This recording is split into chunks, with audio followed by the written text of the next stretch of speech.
Hello, my name is Victoria Lieb and I'm a senior psychology major.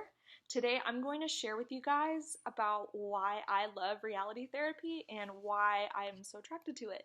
I will also go over some of the ways that this therapeutic model compares to other models and go over some specific areas that I would like to further explore. So to start off, here are some of the reasons why I like reality therapy. Attracted to me about this model is that it's not purely centered on the client. By this, I mean that the therapist has the ability to challenge the client when it's appropriate or necessary. So rather than just empathizing with the client or asking them questions about how they feel, the therapist can intervene by helping the client see their situation from a different perspective. In other words, if the client is feeling stuck, then the therapist can help them. I also like how reality therapy focuses on what is present in the client's life. By focusing on the present, the therapist can perceive the client as they are, rather than relying on a diagnosis or label to draw out conclusions.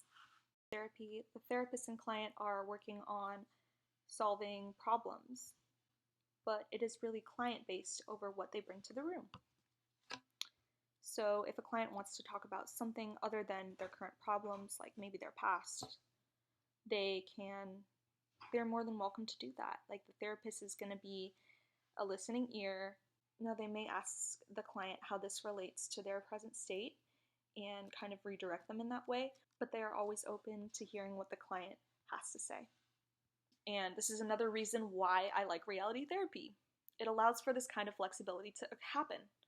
And it's also, so it's not too structured, but it's not understructured either, if that makes any sense.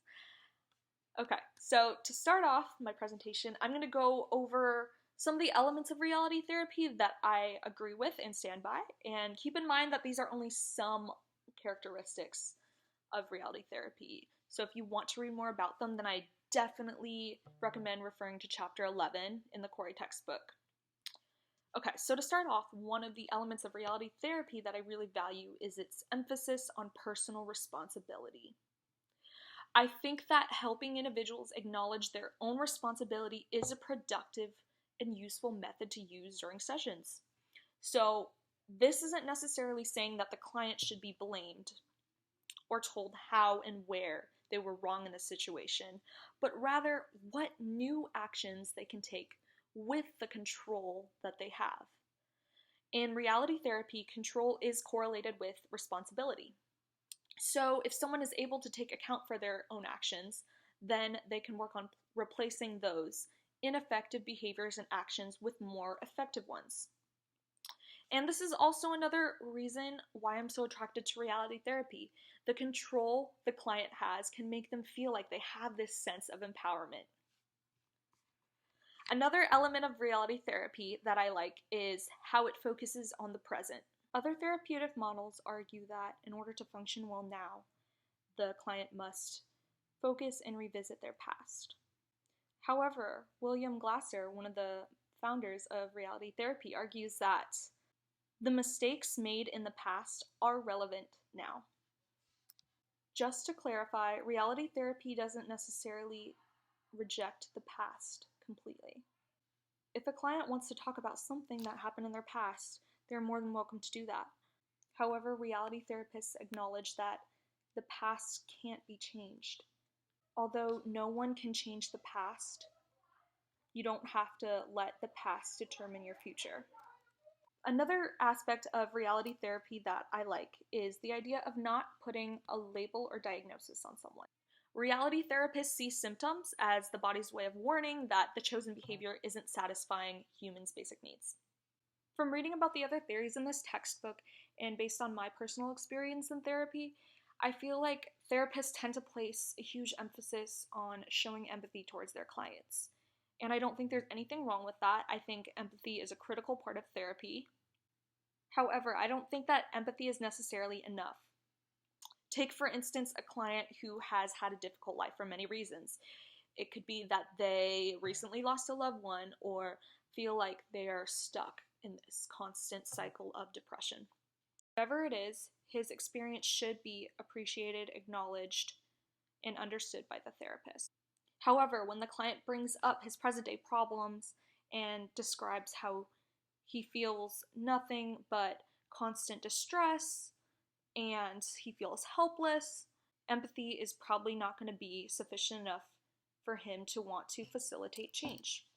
In other words, if the therapist expresses nothing but warmth and sympathy towards the client, they may feel validated.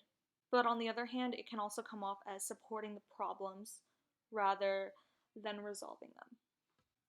So going back to my point, I really like how in reality therapy, the therapist isn't just focused on the client's symptoms, they're more intentional about the client, which is another aspect that I really like about this therapeutic model.